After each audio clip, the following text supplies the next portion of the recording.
In this video, we'll show you how to fix a suspended or disabled business profile. If your business profile or account has violated our policies, it can get suspended or disabled.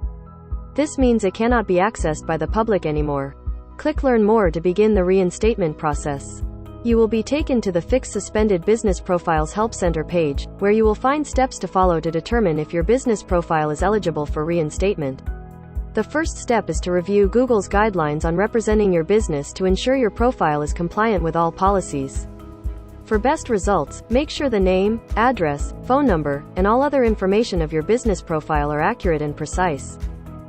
You can find more info at the Help Center article link in the description of this video. Once you're sure your profile complies with our guidelines, you can request for reinstatement.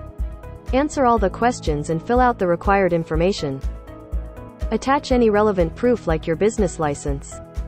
Then, click Submit. The Google team will get back to you as quickly as possible with a decision on your reinstatement request.